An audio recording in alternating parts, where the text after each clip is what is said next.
Okay, good morning, students. My name is Rakesh Jha and I'm the faculty of mathematics. In this session, actually, we will try to understand the nitty and gritty of mathematics. It's a short session, so actually, I will make you comfortable that how mathematics is very important and it's not difficult at all. It's easy if you understand it properly. Okay, so in this session, मैं एक छोटा सा topic coordinate geometry का लेता हूँ और coordinate geometry जो आपने बेसिक 10th में भी पढ़ रखे होंगे, तो उसी का थोड़ा सा अपग्रेडेड वर्जन आपको समझाने की कोशिश करता हूँ। हालांकि आपके जो सिलेबस है वो इंटायरली 11th और 12th जो मैथमेटिक्स है उसको कवर कर रहे हैं और यू नो वेरी वेल कि 120 क्वेश्चंस आपके एग्ज़ाम में आएंगे और it is most scoring subject, it has a separate paper. तो यहाँ पर कुछ भी नया नहीं है। अगर आप 11th-12th की NCERT को सही से कर लेते हो तो that would be more than enough for this exam.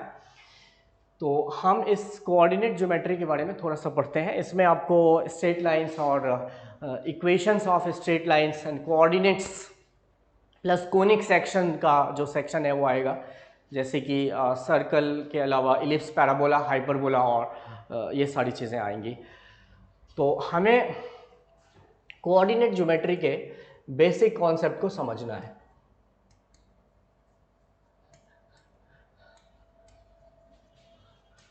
देखिए, कोऑर्डिनेट ज्योमेट्री जो है वो आपका 2D प्लेन में काम करता है, 2 डायमेंशनल होता है। और 3D जो solid geometry is also part of your syllabus, जो आप वेक्टर अलजेब्रा के साथ पढ़ोगे। यहाँ पर कोऑर्डिनेट सिस्टम हम कोऑर्डिनेट प्लेन्स में पढ़ेंगे, जिसमें कि क्वाड्रेंट होता है, टू लाइंस और दोनों एक दूसरे को 90 डिग्री पे कट करते हैं। एक्स डैश इस लाइन का नाम है और इसका वाई और वाई डैश, और दोनों ओ जिसको हम ओरिजिन बोलते हैं, इसकी कोऑर्डिनेट 0,0 से होता है। यही चीज़ अगर सॉलिड ज्योमेट्री में होता तो इसमें 3 डायमेंशन होते हैं, एक्स वाई और जेड डायमेंशन, जिससे कि उसकी जो कोऑर्डिनेट है वो भी बढ़ जाती है। इसमें 4 कोऑर्डिनेट हैं, आप देख सकते हो, और जो उसमें 3 डायमेंशनल में आपको ज़्यादा 8 कोऑर्डिनेट्स होते हैं। तो यहाँ पे अभी हम आवर जो डिस्कशन है that we will restricting to this only. तो यहाँ पे देखो आप, बेसिकली कोई पॉइंट है, let's say the point is P, तो P का कुछ कोऑर्डिनेट होता है, जैसे लॉन्गिट्यूड और लैटिट्यूड होता है, उसी तरह से यहाँ पे x कोऑर्डिनेट जिसको हम एब्सिसा बोलते हैं और y कोऑर्डिनेट को ऑर्डिनेट बोलते हैं, उससे रिप्रेजेंट करते हैं। तो मान लीजिए कि x, y अगर किसी पॉइंट का कोऑर्डिनेट है तो इसका मतलब क्या हुआ, व्हाट डज दिस मीन? इसका मतलब ये होता है कि आप 2 परपेंडिकुलर ड्रॉप करो। एक तो आपको x एक्सिस पे ड्रॉ करना है जिसकी लेंथ जो है इसको हम y बोलते हैं लिटरली, और एक y कोऑर्डिनेट पे आप ड्रॉ करो जिसका लेंथ x लेंथ मतलब एब्सिसा होता है, क्योंकि x और यहाँ पे देखो दोनों एक रेक्टेंगुलर बॉक्स के रूप में प्रेजेंट हो रहा है, तो ये भी y है। तो यहाँ पर अगर कोई पॉइंट A है फॉर एन एग्जाम्पल, तो A का जो कोऑर्डिनेट होगा वो x, 0 होगा, क्योंकि एब्सिसा पे y कोऑर्डिनेट क्या होता है, 0 होता है, और इसी तरह से ऑर्डिनेट पे x कोऑर्डिनेट 0 होगा। तो इसका ये जो पॉइंट है इसका अगर आप रिप्रेजेंट करोगे तो ये होगा 0, y। तो ये रिप्रेजेंटेशन जो है ना वो आपको किसी भी पॉइंट के लिए वैलिड होता है। और इसमें जैसे आपको पता है कि 4 क्वाड्रेंट्स होते हैं, तो 0 to 90 डिग्री ये आपका जो है ये 0 से लेके 90 डिग्री ये होता है first quadrant. This is the first quadrant, and ये 90 से 180 degree, this is the second quadrant, and 180 to 270 degree, this is the third quadrant, and 270 degree to 360 degree ये फोर्थ क्वाड्रेंट। देखिए, जैसे एंगल्स आपको पता होगा, it keeps on moving in anti clockwise direction, anti clockwise direction, तो positive angle हम लेते हैं, और when it is negative just opposite to that clockwise direction, तो हम नेगेटिव लेते हैं। So that is again the part of trigonometry. तो wherever it is useful I will apply it, but hard मेरा मेन फोकस जो है वो coordinate geometry पे ही होगा। तो इसमें आप देख सकते हो कि हमने एक क्वाड्रेंट बनाया, एक कोऑर्डिनेट एक्सिस में 4 क्वाड्रेंट्स है ये। अब इसमें देखो बेसिक जो हमें पढ़ना है वो ये है कि लाइक फॉर एन एग्जांपल जो स्ट्रेट लाइन है और वो पॉइंट है उसका डिस्टेंस क्या होता है, आपको पता होगा। ये जैसे मान लीजिए एक पॉइंट P है और दूसरा पॉइंट Q है, और दोनों का अगर कोऑर्डिनेट इसका x1 y1 है और इसका x2 y2 है, तो इस ये जो PQ एक लाइन है इसका लेंथ क्या होता है, this is root under x2 minus x1 whole square plus y2 minus y1 whole square. अब इसी चीज़ को आप x1 माइनस x2 भी लिख सकते हो, because you know that a minus B whole square is equal to b minus A whole square. So ये बस आपने पढ़ा है, रटा है, और अभी आपको समझना है। Everything you have to understand in detail actually. तो इसको आप कैसे, मतलब how will you make it, तो इसको देखो मैं कैसे इसको प्रूफ करता हूँ। कोऑर्डिनेट एक्सिस है ये, और यहाँ पे एक पॉइंट है P जिसका कोऑर्डिनेट है x1 कॉमा y1, और let me take it in a bigger, so it will be easy for us. इसको बड़ा बनाते, लेट मी ड्रॉ इट। ये देखो आप, there is a one point P and another point is Q, or let's take this one a little bigger.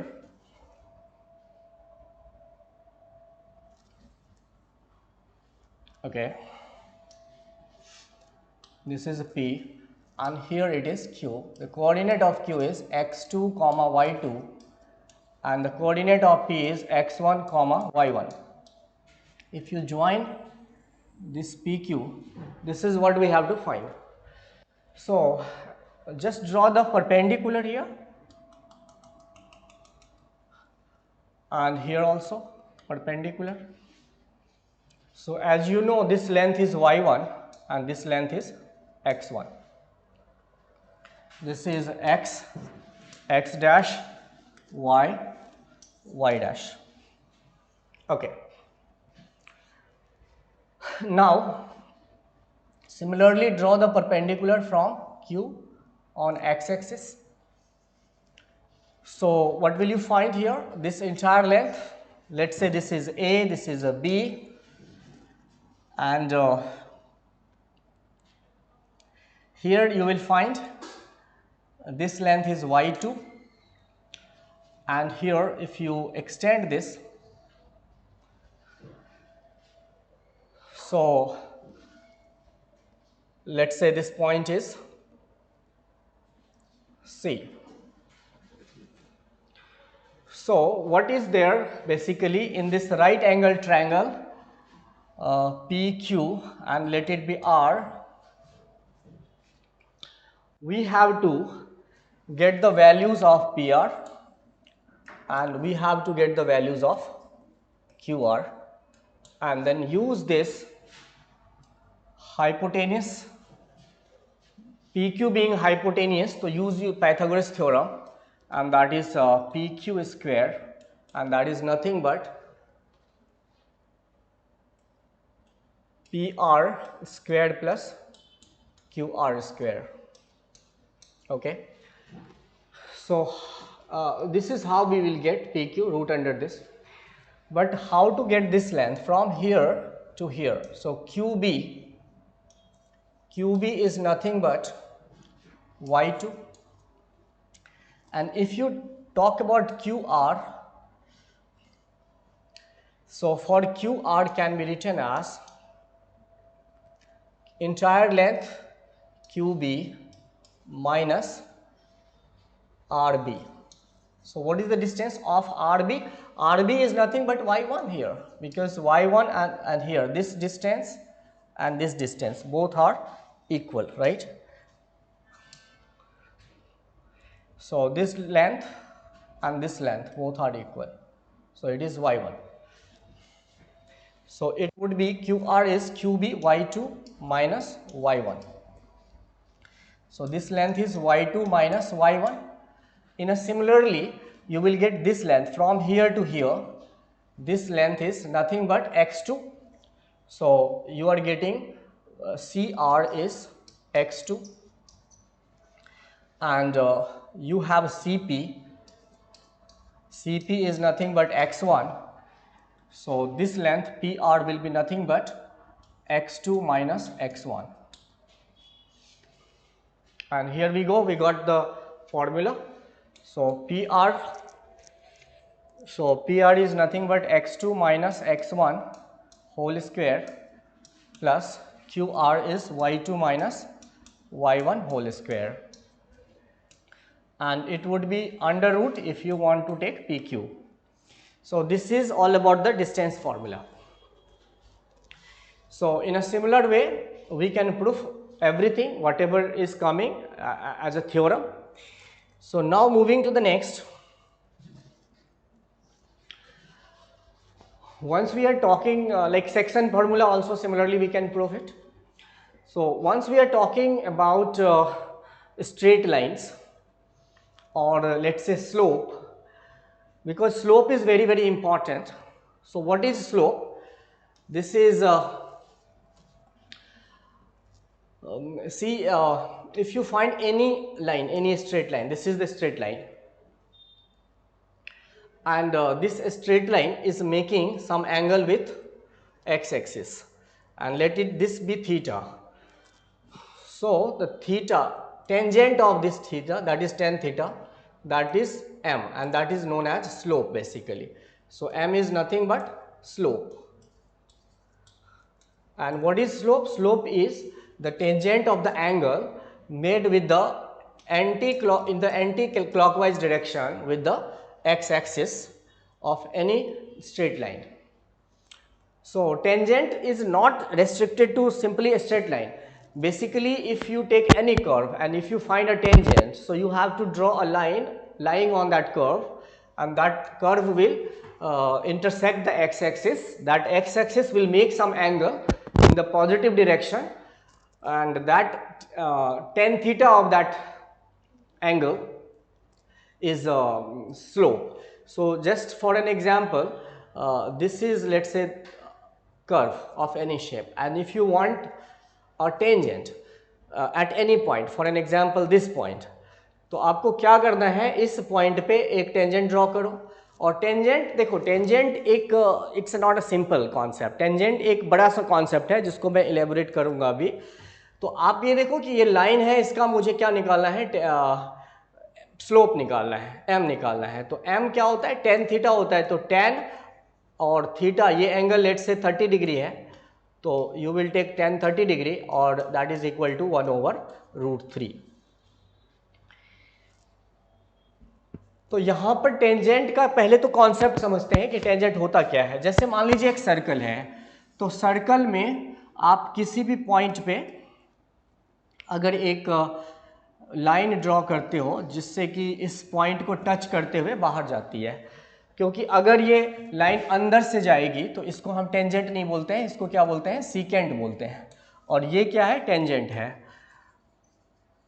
तो एक तो rule ये होता है कि जैसे सर्कल का जो सेंटर है O है, आप यहाँ से एक लाइन ड्रॉ करोगे, क्योंकि टेंजेंट को टच करने के लिए जो पॉइंट चाहिए, जहाँ पे टेंजेंट टच कर रही है सर्कल को, और फिर सर्कल का जो सेंटर है, इस दोनों को मिलाने के लिए सिर्फ एक ही लाइन होगा, because with 2 lines you can draw only unique straight line.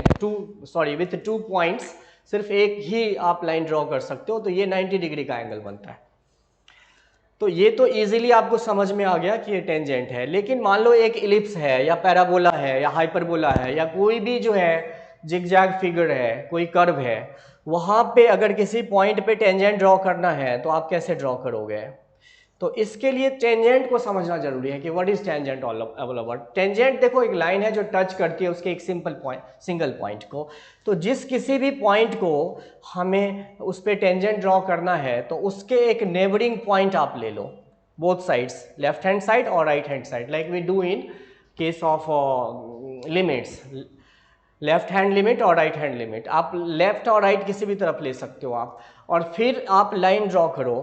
तो मान लो कि हमने एक ऐसे लिया और यहाँ पे एक पॉइंट है, हमें ये पॉइंट पूरा सीधा नहीं जाएगा क्योंकि ये दो पॉइंट को टच कर रहा है, बट ग्रेजुअली जिस पॉइंट पे हमें टेंजेंट लेना है उसको तो फिक्स रखना है, बट दूसरा पॉइंट को slowly it will tend towards the previous point जिस पॉइंट पे हमें टेंजेंट लेना है, और दोनों पॉइंट जब मर्ज हो जाएगा और तभी वो जो लाइन डायरेक्ट आती है that is known as tangent.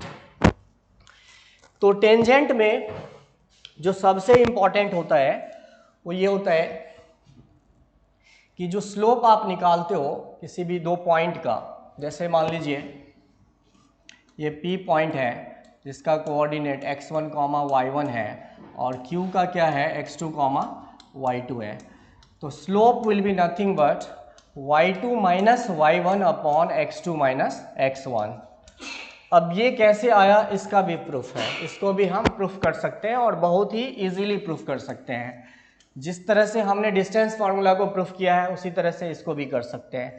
इसमें जैसे मान लो ये एक स्ट्रेट लाइन है तो इसका जो स्लोप है, ये एंगल मान लो कि यहाँ पे थीटा बन रही है, तो आपका एक पॉइंट है यहाँ पे P और दूसरा पॉइंट है यहाँ पे Q, दोनों का कोऑर्डिनेट x1 y1 और x2 y2 है, ठीक है।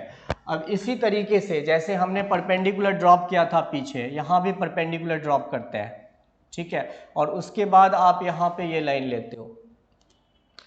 अब ये देखो ये थीटा है तो ये इसका पैरेलल है, तो ये लाइन अगर इसका पैरेलल है तो इन दिस केस क्या होगा, ये भी थीटा हो जाएगा और हमें इसका बस tan थीटा लेना है। तो ये जैसे डिस्टेंस हमने यहाँ तक निकाला था ये हुआ था y2 माइनस y1 और ये आपका डिस्टेंस हुआ था x2 माइनस x1। तो यहाँ पर अगर आप tan थीटा निकालोगे तो tan theta is nothing but perpendicular upon base, तो परपेंडिकुलर आपका क्या है y2 minus y1 upon x2 minus x1, तो this is nothing but m slope. तो स्लोप की जो ज़रूरत है वो बहुत है आपके स्ट्रेट लाइन में, सब कुछ स्लोप पे ही डिपेंड करता है, पूरा कोऑर्डिनेट ज्योमेट्री जो है वो स्लोप पे डिपेंड करता है। तो हम इसका कुछ आपको बता रहे हैं with the sum of the equations of the straight line. So now see straight line.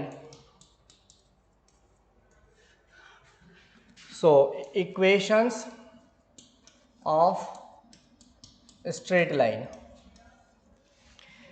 तो सबसे पहले मैं स्टैंडर्ड फॉर्म में बताता हूँ आपका। Standard form is nothing but ax plus by plus c is equal to 0। This is the equation of the straight line. यहाँ पे देखो जरूरी नहीं है कि x और y दोनों होना चाहिए, जैसे क्वाड्रेटिक में होता है कि coefficient of x square should not be 0, इसमें ऐसा नहीं है। मान लो x इज इक्वल टू 0 है तो ये भी स्ट्रेट लाइन की इक्वेशन होगा, और y इज इक्वल टू 0 है, this will also be the equation of straight line. जब हम x इज इक्वल टू 0 करते हैं तो ये y एक्सिस को रिप्रेजेंट करता है, और जब y इज इक्वल टू 0 बोलते हो तो ये x एक्सिस को रिप्रेजेंट करता है, क्योंकि x एक्सिस के जितने भी पॉइंट्स हैं उस पे y कोऑर्डिनेट जो ऑर्डिनेट होता है वो 0 होता है। In a similar way y axis के जितने भी पॉइंट्स हैं उस पे x कोऑर्डिनेट जो एब्सिसा है वो क्या होगा, 0 होगा। अभी आप अगर ये स्टैंडर्ड फॉर्म है, अगर आप स्लोप फॉर्म की बात करते हो, slope and intercept form, I will explain what is intercept, slope intercept form. This is nothing but y is equal to mx plus c, जहाँ पे m क्या है, स्लोप है, और x और y are the variables, c is the y intercept. Okay, so how will you come to know this is y intercept? So for y intercept x will be equal to 0। तो अगर मैं इसमें 0 put करूँ, y is equal to M X plus C में 0 put करूँगा x की जगह, तो हमें क्या मिलेगा, y इज इक्वल टू सी मिलेगा। तो c is nothing but y intercept. जैसे ये कोऑर्डिनेट एक्सिस है x x dash and y y dash, तो दिस इज 0। तो ये जो लेंथ है, this length is c, means 0 comma c, so this is c length is y intercept. In a similar वे अगर मुझे x इंटरसेप्ट निकालना है तो इसमें y इज इक्वल टू 0 निकाल करना पड़ेगा। For x intercept y is equal to 0। तो अगर y 0 करोगे तो 0 is equal to mx plus c, and here x is nothing but minus c over m। This is x intercept. और यहाँ पे आप ऐसे देख सकते हो, ये जो पॉइंट है वो ये हो जाएगा। अब देखो यहाँ तो फर्स्ट क्वाड्रेंट है, but it may be because negative है तो ये इधर आ जाएगा, नो प्रॉब्लम। यहाँ पे minus c over m comma 0, this length is x intercept. आप देखो अगर जो स्टैंडर्ड इक्वेशन मैंने बताए थे, जैसे कि simple standard equation ax plus by plus c is equal to 0, in this what you have to do, you have to find the in slope intercept form। इसको अगर y is equal to mx plus c के form में convert करना है तो what you have to do, you have to simply remove the coefficient of y। so put by one side and it will go right side minus ax minus c, and now y is equal to negative of a over b times x minus c over b। अगर आप फिर से लिखना चाहते हो तो y is equal to minus A over B and then plus minus C over B. Now if you compare this equation with the given this equation, then what will happen, m is equal to minus A over B and here c is equal to minus C over B. So don't get confused with these two c। ये c this has separate value, this is separate value, दोनों c अलग अलग है। So don't get confused, so rather this remove it। okay, so what I am trying is, आपने देखा कि जो m है वो क्या है, माइनस a ओवर b है। इसी चीज़ को मैं चाहूँ तो डिफ्रेंशिएशन के थ्रू से भी कर सकता हूँ। कैसे करूँगा आप देख लो, ax plus by plus c is equal to 0 है, राइट। अब यहाँ पर you differentiate both sides with respect to x, we get ax का जो डिफरेंशिएशन होगा वो क्या होगा a, और by का b and then dy by D X plus c का 0 होगा इज इक्वल टू 0। तो आप देखो यहाँ पे dy बाई डी एक्स जो होगा वो nothing but minus a over b, और dy बाई डी एक्स यहाँ पे क्या है, स्लोप है, तो minus a over b that is the slope. अब पीछे में आप देख सकते हो, you can see the back. Okay, same we got here. पीछे के स्लाइड में भी आप देख सकते हो m की जो वैल्यू है माइनस a ओवर b है, और यहाँ भी आप देख सकते हो इसकी value minus a over b है। So this is the basically the relation of slope in the given straight line। अगर हम आगे देखते हैं तो we have 2 points form basically। तो 2 points form में 2 point form equation of straight line is y minus y1 is equal to m times x minus x1। अगर देखा जाए तो ये बस कुछ नहीं है, ये तो इक्वेशन स्लोप का फॉर्मूला है। देखो अगर m की वैल्यू करेंगे तो क्या होगा, y minus y1 upon x minus x1। अब यहाँ पे 2 पॉइंट है, एक xy है, दूसरा x1 y1 है। तो आप देख सकते हो y माइनस, अगर 2 पॉइंट है, एक p है और दूसरा क्या है, q है। p का कोऑर्डिनेट x, y है और इसका क्या है, x1, y1 है। तो y1 माइनस y और y minus y1 both ways it will work. Slope जो होगा y minus y1 upon x minus x1। But यहाँ पे आप ये देखो, what is very important is कि स्लोप दिया हुआ होना चाहिए और अगर स्लोप नहीं दिया है तो आप निकाल लोगे स्लोप वेरी इजीली। तो इसको 2 पॉइंट फॉर्म भी बोल सकते हो आप, लेकिन ये मतलब ऐसे होता है अगर लिटरली देखा जाए तो y minus Y one is equal to Y two minus Y one upon x2 minus x1 times x minus x1। यहाँ पर आप देख सकते हैं कि ये जो स्लोप है जिसका मैंने इनिशियली फॉर्मूला बताया था, ये m है। ये m कहाँ से आया? 2 पॉइंट अगर दिया हुआ है, यहाँ पे p है और यहाँ पे q है। p का जो कोऑर्डिनेट है x1 y1 और q का है x2 y2। आपने इससे निकाला m की वैल्यू। तो अगर 2 पॉइंट दिया हुआ है तो हम equation of the straight line निकाल सकते हैं, या फिर 1 पॉइंट और स्लोप दिया हुआ है then also we can get it. तो इसको मर्ज कर देते हैं बिकॉज 2 पॉइंट फॉर्म या स्लोप प्लस 1 पॉइंट फॉर्म, इसको भी आप बोल सकते हो। Now the next one is intercept form. Intercept form क्या होता है?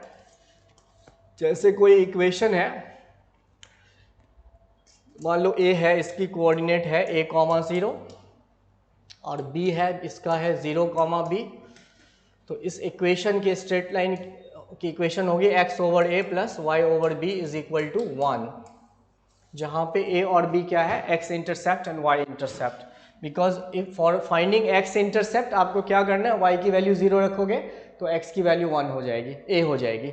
और for getting the x intercept y की वैल्यू 0 और वाइस वर्सा, y अगर इंटरसेप्ट लेना है तो आपको x की वैल्यू 0 रखना पड़ेगा।